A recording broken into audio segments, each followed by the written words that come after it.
欢迎收看关键时刻。我们都知道，在这场伊朗战事里面，伊朗是大轰特轰，但是全世界最搞不懂的事情是，你为什么要对资料中心来下手了？你可以看到，这是亚马逊的3座的资料中心遭到攻击。伊朗给了一个解释，他说：“谁叫你要来支援美军的行动？原来现在的美军真的是用 AI 来跟他的太空军成了为一个大杀器。今天你人在哪里？你的飞弹要怎么去发射？这一些 AI 的天罗地网跟太空军早就把你看得透透的。而这件事情到底有多可怕？你看到，当哈米尼死后之后，现在伊朗新的领导人已经选出来，就是哈米尼的儿子，叫做穆吉塔巴。但是穆吉塔巴一选出来之后，马上就传出消息了，说他因为在一次空袭当中受了伤。那受了伤，大家想说，到底发生什么事情？你竟然知道他的位置，竟然知道他的地点在哪里，你竟然能够去击伤他。这时候我们就要看到，你现在看到这个画面，这是全球觉得最毛骨悚然的画面。这是以色列他们公布了哈米尼建造的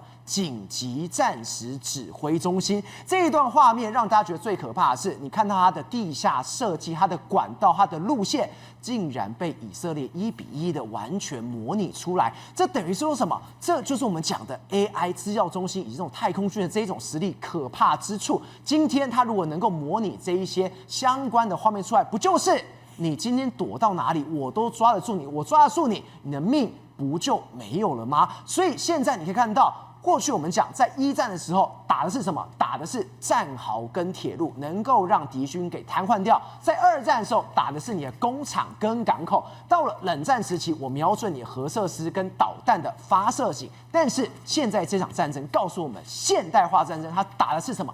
打的就是你的数据中心，就是你的资料中心。当你打掉 AI 的时候，对方真的是完全没有还击之力。同时，我们可以看到一件事情，这一场战事里面，让我们告诉我们 ，AI 跟太空军的结合，那是一个非常可怕的杀器。所以，松哥，我们看到，AI 它不单单只是什么我们平常用的这种算力啦，去问问题啦，它现在AI 已经被推到了战事的最前线，对，那个是非常可怕的 AI 杀伤链。对，没错，你刚才提到了伊朗不是狂轰滥炸吗？他炸卡达啦，炸这个沙特阿拉伯，但是很奇怪，他居然去炸了在中东的3座亚马逊的这个资料中心。对，大家完全都觉得，你干嘛？你是跟亚马逊这个有仇吗？还是怎样？原来他炸资料中心的用意是要斩杀美国的 AI 杀伤链。我们知道这一次呢，事实上是对伊朗的杀伤力最大，就是美国的 AI 能力。武器来说，伊朗有中国的这个武器来说，未必也比你差到哪里去。但是因为你有 AI 的助阵之下，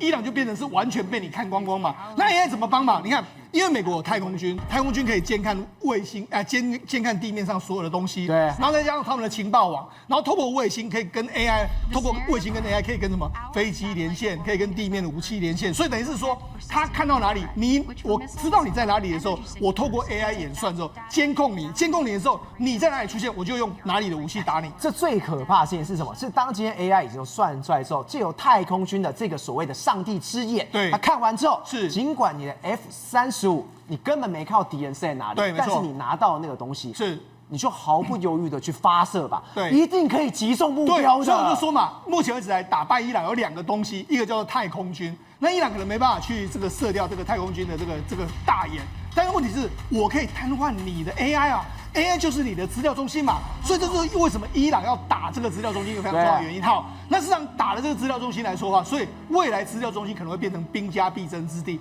那这个呢，你看外媒报道什么？这个《Time》杂志美以发动这个伊朗战争来说，可能救了台湾。为什么救了台湾呢？因为台湾目前为止有22座的资料中心，而且很多呢处理资料都跟美国相关。所以现代的战争最重要是什么？是 AI 的资料中心。台湾不只是这个半导体的这个重镇，台湾的资料中心也变成是未来可能会保护台湾一个非常重要的这个渠道，当然也可能会变成是敌人的眼中钉。好，那我们刚才讲，目前为止来说的话，这个整个这个战事来说的话，情报非常重要。那情报当然你要收集嘛，那透过 AI 来帮忙。那我们跟他讲。事实上，目前为止来说，伊朗呢已经选出了最高领袖，叫穆吉塔巴。对，他是呢这个哈米尼的次子。但听说呢，他选出来没多久之后，他就说他已经这个受伤躲了起来，太可怕！才刚选出来就受伤，对，那你不就已经知道他在哪里了？当然知道，川普跟以色列就是说，反正你选出谁来说，我就斩杀谁，你不投降的话，我就杀掉。好，那为什么他要公布这样的消息呢？因为他顺便还公布了一个照片，这个照片，大家看一下，这照片。很多人看到完全会傻眼，为什么？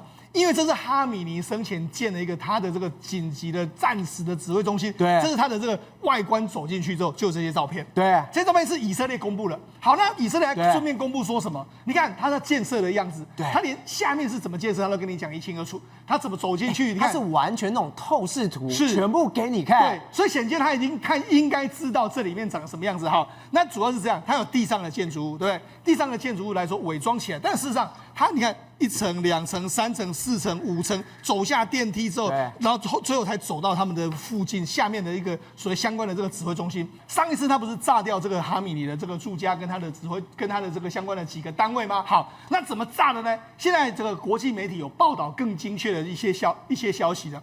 它主要是用什么？用 F-15的这个战斗机。那 F-15的战斗机，我们看就是出发了 F-15的战斗机，对，它上面挂了一个蓝麻雀的这个飞弹。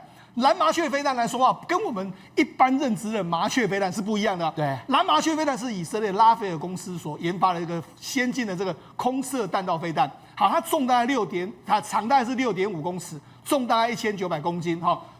精准的误差可以误差在3公尺之内。好，那它怎么去攻击呢？我们现在来讲，从 F-15呢搭载这个蓝麻雀的飞弹，就飞抵到伊朗的上空之后呢，确定哈米尼的位置。好，哈米尼的位置在这边之后，他们就马上发射出去，他们就回去了。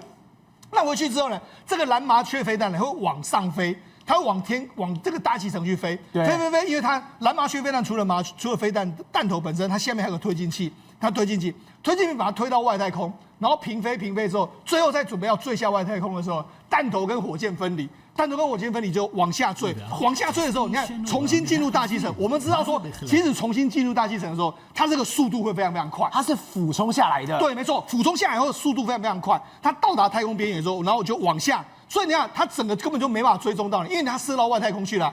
所以你就算是你有，这很可怕。它这个射外太空，它等于是什么？太空边缘之后，它垂直下去，对，90度，它是以90度下去。对，90度下来的时候，各种的防空飞弹，你发现的时候，我没办法拦得住，都挡不住。好，所以这样，它一开始发射上去的时候，你根本侦测不到它。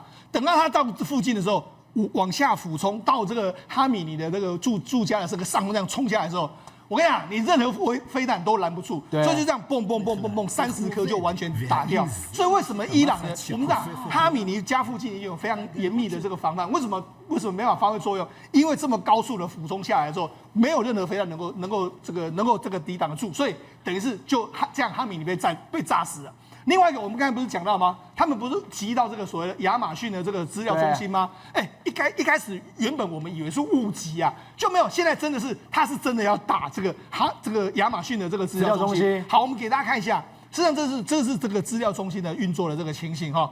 绿色就表示是没有问题的，对，红色就表示有问题。那你看，在这几天的时候被攻击，然后恢复的时候又被攻击的一个状况。而且你可以看到 ，Cloud 是什么？是美军在这个不管是委内瑞拉，甚至对伊朗的实战当中最常用的 AI 软体。对，没错，就是这个我们知道说 Anthropic 用的一个软体。好，所以你看，事实上就是他打掉你的这个，他想说我打掉你的大脑。或许让你的攻击呢可以慢慢的减少。好，那我们跟他讲，目前为止来说的话，这个亚马逊公司，你看，这是亚马逊公司，这是 Google， 然后这是微软，然后这是 Oracle， 你看他们在中东都有非常大量的资料中心。那我们跟他讲，这个战争局势来说，真的有点不一样。我们跟他讲，一战那时候炸什么？壕沟跟铁路，对不对？二战炸掉工厂跟港口。然后冷战的时候要瞄准核设施跟这个发射井，对。然后波湾战争的时候开始炸电视台啦、通信塔，还有发电塔。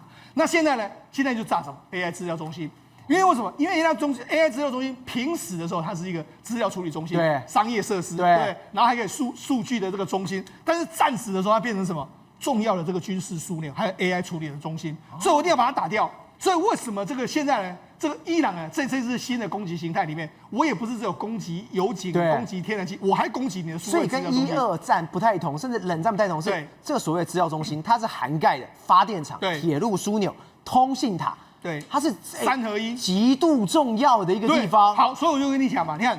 这个中东这个地方有这么多的这个资料中心，但你看小小的台湾来说话，这个 Meta 也来了，微软也来了 ，AWS 也来了 ，Google 都来了，所以台湾有22个资料中心，那未来还会再盖10座。所以呢，台湾密集的资料中心这么多，那某些程度来说，也告诉你台湾是一个全球非常重要的资料中心跟资料交换中心所在。好，那这也是台湾未来一个非常重要的战略位置。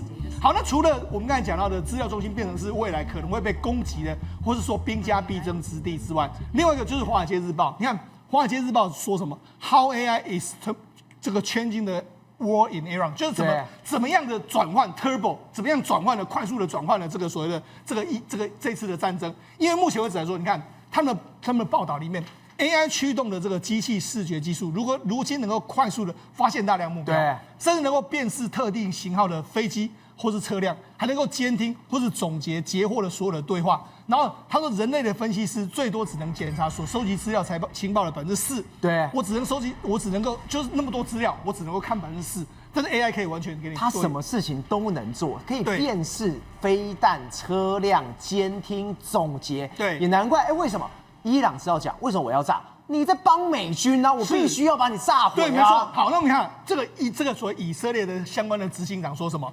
他们可以透过系统呢，坚定特定事件发生的这个时间，发出警报。譬如说，每次有人在这个军事基地附近拍照时，都通知我。你看，可以做到这么细。所以呢，你可以设定说，每次这个伊朗的军队出来的时候通知我，当然可以嘛，哈。所以你就知道，事实上，然后 AI 还可以处理什么视觉啦、雷达啦、热讯号处理啦，还有这个质谱的这个数据，综合出一套可能的歌曲。对，我们人哪有办法？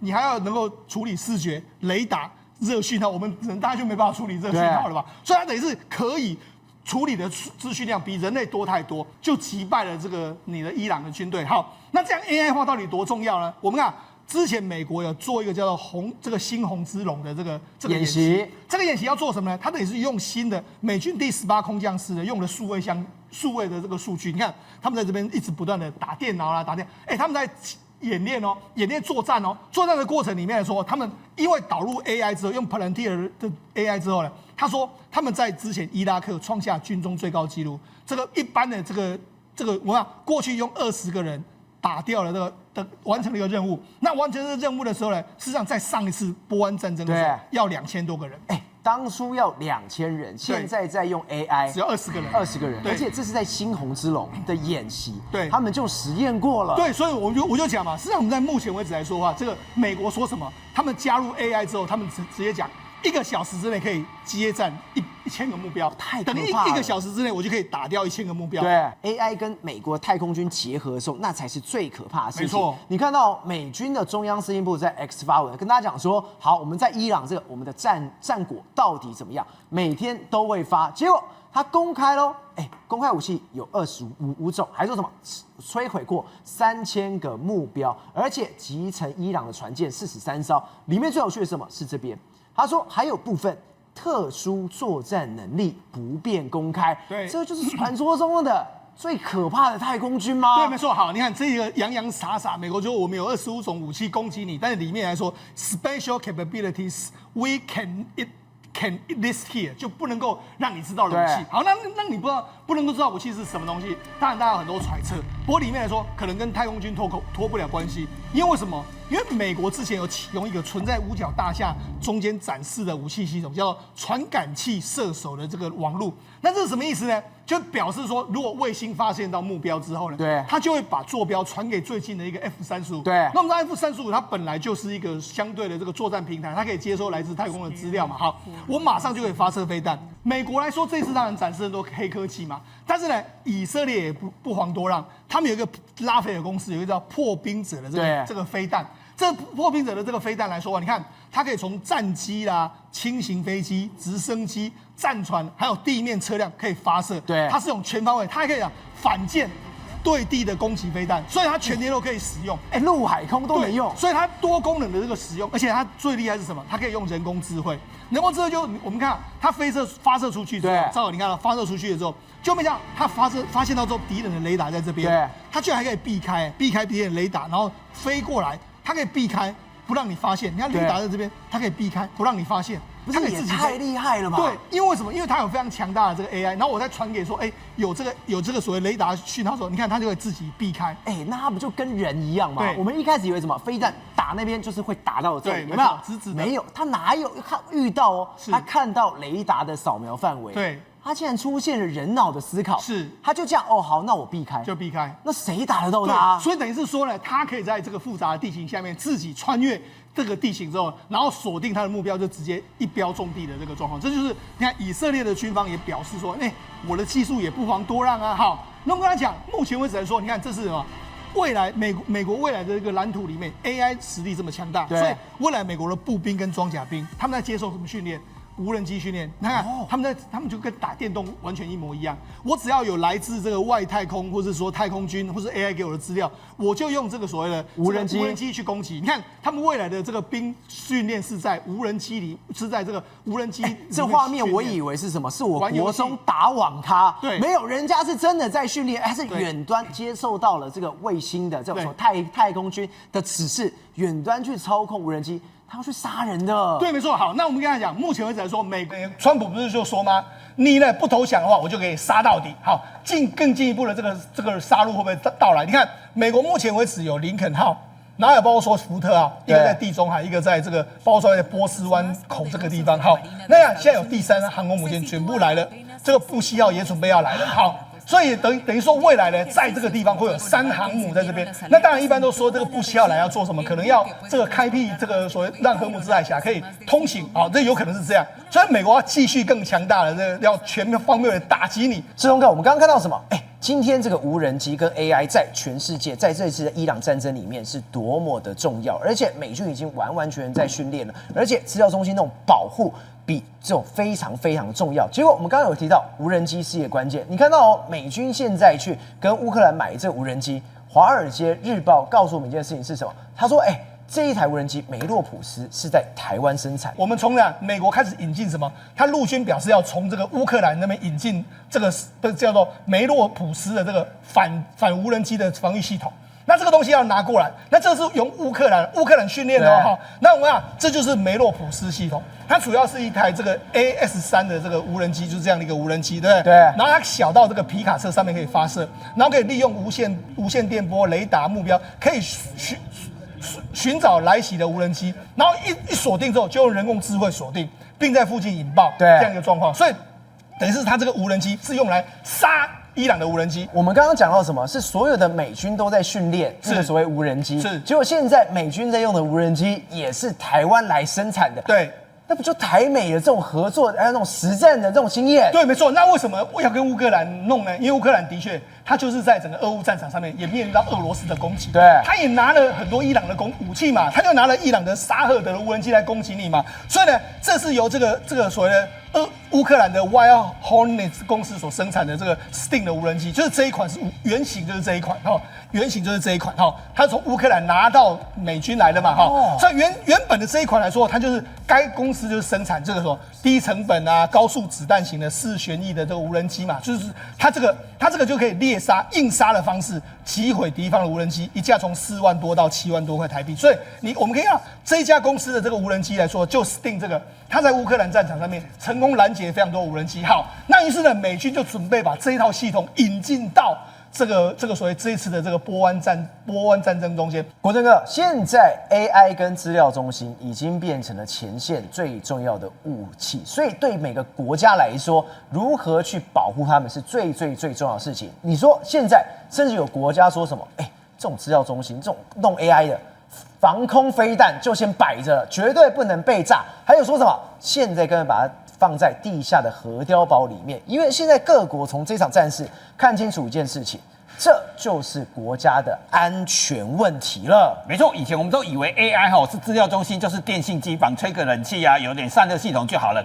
现在改变了，现在才发现说 AI 必须要有地面部队去保护，还有防空飞弹去保护它，甚至还在海上由军舰载着去战场去变成海上的超级电脑，甚至已经很多国家在研究说，以后战争就是 AI 的战争，谁掌握的资料中心，谁就赢得最后。所以 AI 还要放在哪里？放在核碉堡里面，确保在核打击之后，你的 AI 资料中心还能存活，你就可以靠 AI 来打赢战争。而现在真的有这件事情，因为中国就被发现说，外媒发现说，中国竟然派了自己的海上超级电脑跑到波斯湾去监控美军的所有的资料，然后再把数据传给伊朗的部队，让大家怀疑说，其实伊朗现在很多资料其实就是中国的所谓的瞭望1号，它真的在战争开打前就已经在中国解放军的军舰护航下跑到了安曼湾这个地方。对。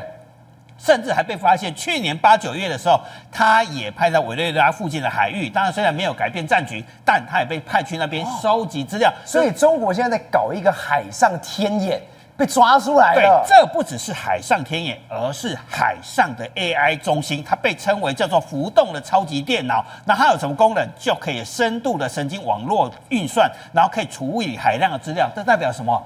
它其实是载着非常重的电脑，加上雷达，加上防空系统，还有数据系统，到海上去监控目标，提供 AI 相关的资料。所以 AI 以后不只是这边吹冷气哦，你在战争的时候，你还可以由军舰载着跑到前线 ，AI 到了第一线去了。对，没错。而这一次中东战争、以伊战争，真的让大家体验到。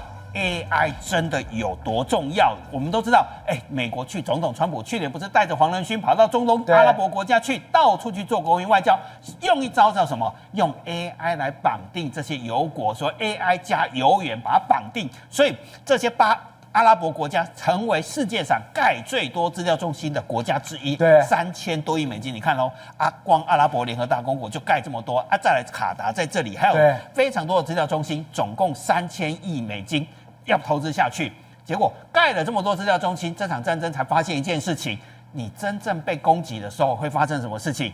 会发现说，你的 Uber 平台、你的轿车平台都没有办法用，还有你的银行系统全部会宕机，这出大事了！银行 App 全挂，领不出钱了，没办法转钱了。所以大家才讨论一件事情：如果你构建了非常多的 AI 的时候，如果战争发生，对方攻击你的资料中心，那你所有的生活系统或者是作战系统，全部都会被瘫痪掉。所以这画面当中，真的是一早醒来，你看到所有东西都瘫痪、都停摆、都没有用了。对，那如果是荷姆兹海峡是世界上产最多石油的地方，也是世界上的资料中心，那是不是这个地方变得非常重要？所以才会讨论说，这场战争才发现说，以后是不是 AI 资料中心要配飞弹防御系统，甚至要派地面部队，还有特别网络作战部队去保卫它，因为搞不好敌人会用什么网络攻击去把所谓的 AI 资料中心把它绑架之后，反过来操控你的无人机攻击你怎么办？所以以后的 AI 战争是。抢资料中心变成一个重要攻防战，同时两个东西也变得未来是世界上最重要，一个叫油源，一个叫 AI。那这场战争我们看到数据表的时候才发现，美国用 AI 绑定石油是多么的重要。来，开打以来，我们现在都经历了全世界最痛苦的这几天啊，股价都狂跌。对，原来战争是会烧钱的，把你的口袋的钱都烧光。可是什么东西没有跌？只有2个东西没有跌。你看，发现。比特币跟美元这几天这1个礼拜来打到全世界那种，比特币涨，美元是涨，其他全部资金跌成这样。韩国股市在这个情况之下，原油涨了这么多，为什么美元没有跌？比特币没有跌，美元跟比特币都被美国绑定了。你看，只有这2个东西没有跌，为什么？是因为美国用自己的国力把石油跟 AI 绑在这里。所以日经他还说什么？这个叫什么？乱世买美元。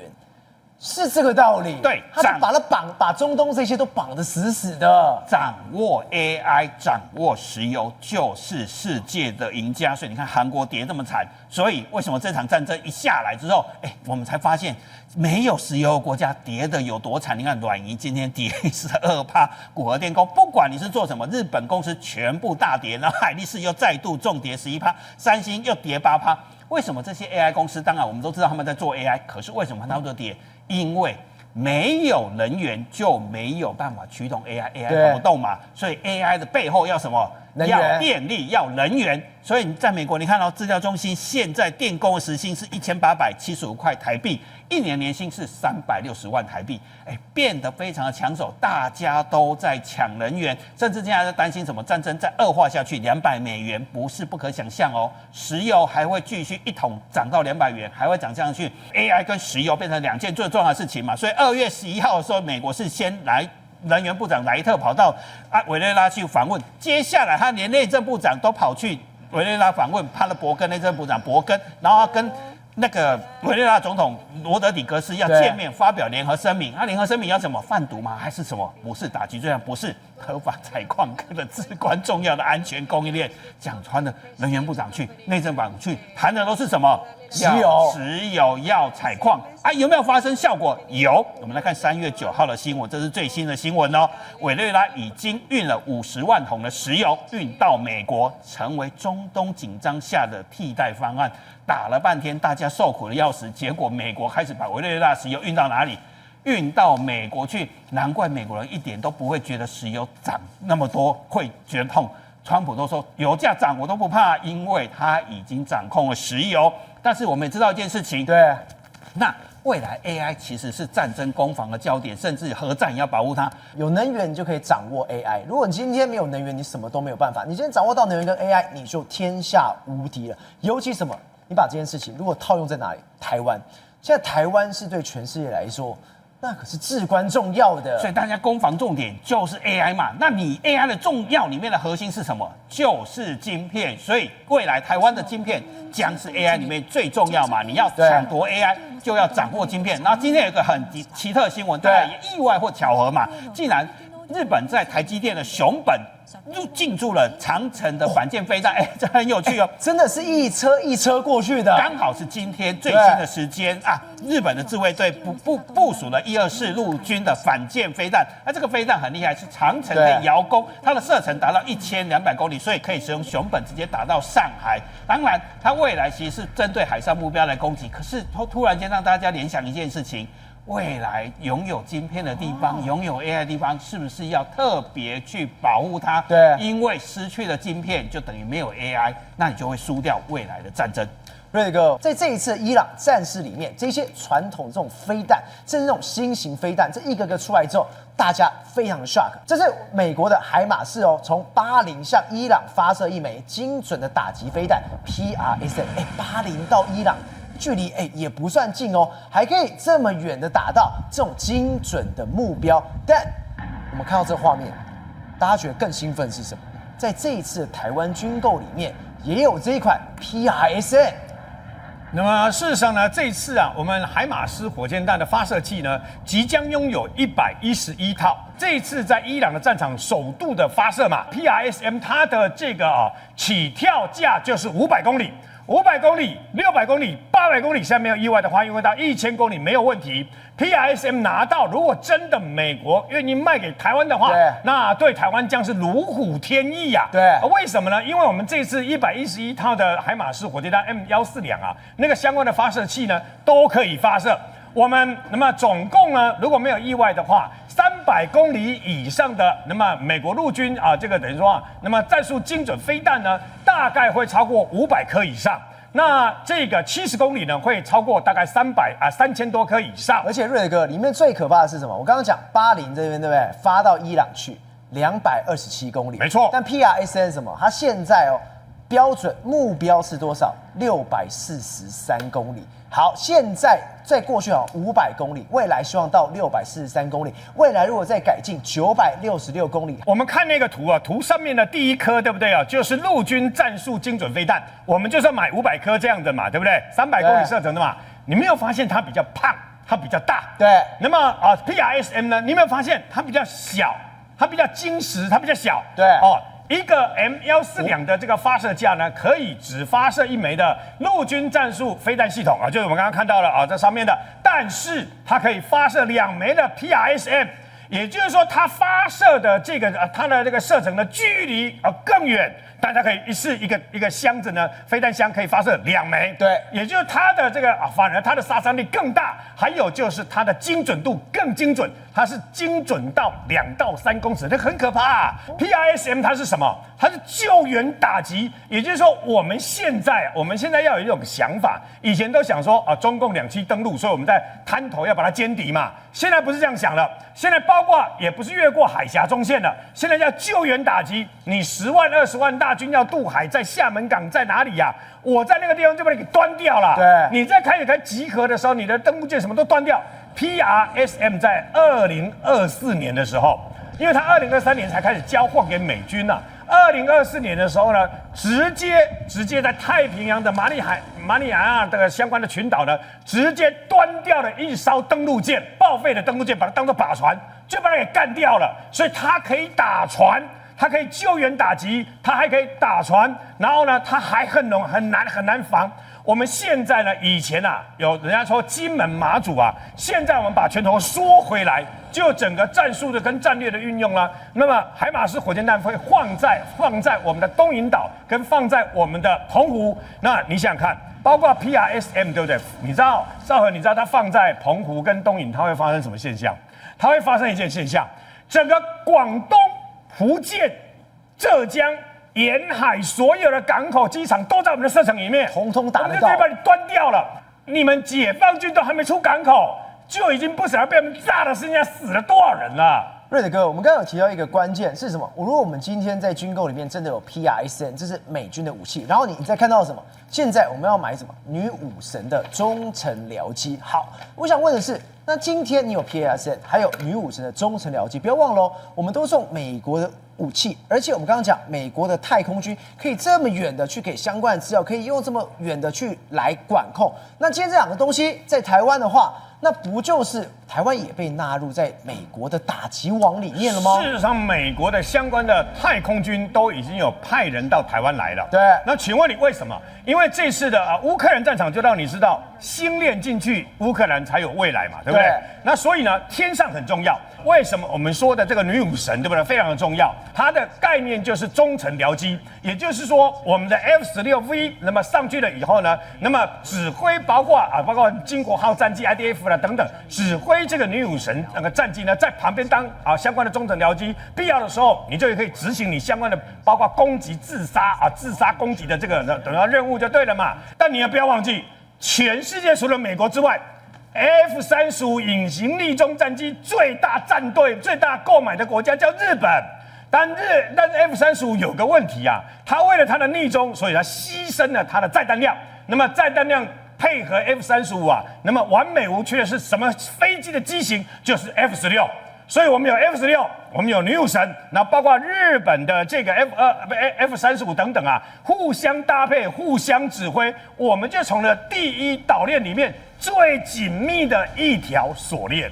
体育老师，这几天的时候，全台湾都在疯什么经典赛，都要帮我们的中华队加油。但最有趣的就是这一件事情，卓荣泰来睽违多久？54年台日断交，从来没有看过一个行政院长这么高规格的，等于是什么？这么高层级的去日本这里，结果这事情引发的效应之后太有趣了。日本这个地方低调再低调，中国非常非常气。还有什么？这件事情是全世界都在看哦。你看到这是朝鲜日报，他特别说。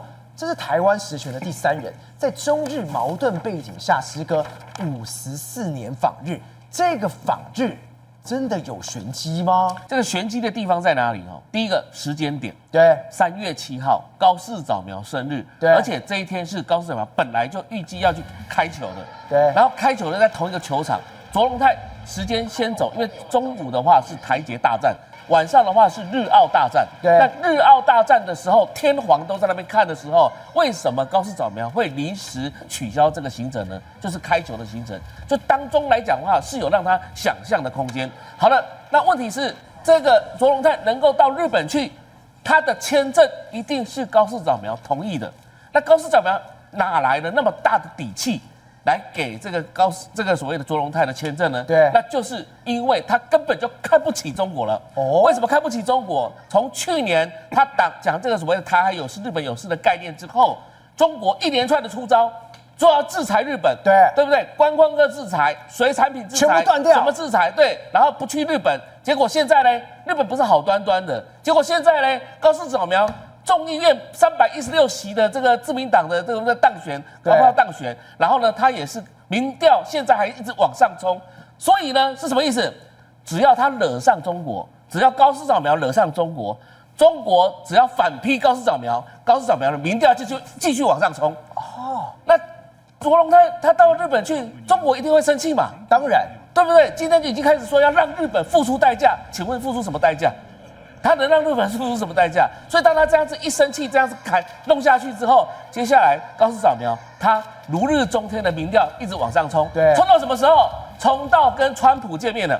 所以3月19号，他要到美国去访问，对挟带着这种所谓的高人气中国一直在搞他，然后高人气的情况之下，到了美国访问之后，告诉川普，川老大有人欺负我，这个人就是习近平，所以呢，请你好好教训他，像教训哈米尼一样来教训他。这个就是什么？美日之间刻意的，你不觉得现在有一股气氛在营造一个东西？不管是大家知道说美国去打伊朗，打给谁看的？打给中国看的。对，所以关键不是说让卓荣泰去，关键是说怎么让中国生气，这个才是关键。所以让中国生气之后，中国制式的膝盖式反应，他做不了外交，他一定骂，一定冲，一定怎么样的时候，不就掉入了美日的陷阱了吗？我们不是自己想象的，但是你不觉得这盘棋很奇怪吗？美国弄了委内瑞拉，对，弄了伊朗，对，大家以为是在弄这两个国家，结果没有。到最后来讲，到切断这个中国的能源。好了，现在问题来了，这几天大家突然发现到说，包含《时代》杂志都提到，这场战争打下去不是陆海空军在打而已啊，也不是只有海陆跟海岸巡防队在打。我说的是美军啊，太空军早就已经进入到这场战争。对，太空军的3个所谓的3维杀局啊，从天眼，什么叫天眼？其实说真的，摩萨德是很好了哈，它可以进入到这里做情报。但是更重要的是什么东西？这个美国的卫星系统早就已经从空中已经可以看到穿透到地表，穿透地表到了地下，到了地心上面，看到了什么东西？看到了这个伊朗的地下的碉堡。好了，星链计划、星盾计划，整合所有的这个所谓的战机的相关系统、无人机的相关系统，最后呢？天基系统是什么？你只要一点火，不到几秒钟时间，太空就侦测到了，马上源头打击。这什么意思？就是他们美军就可以抓得更准的一个预防性的一个防御，来打击你的这个源头的这个飞弹。所以整体来讲的话，中国这打给谁看的？也还是给中国看的。所以现在中国有没有办法向美国设计到这么大的太空站的一个能量呢？这要靠 AI， 这要靠晶片。所以到最后，中国什么都没有的情况之下，美日又挑起了这把火了。对，中国最后没办法应付美日之间的一个夹击了。宏观取材，厘清真相，犀利精准，深入剖析，时刻掌握关键新闻时事，不漏接。老时段，新气象，我是钟耀和，关键时刻2.0，全新出击。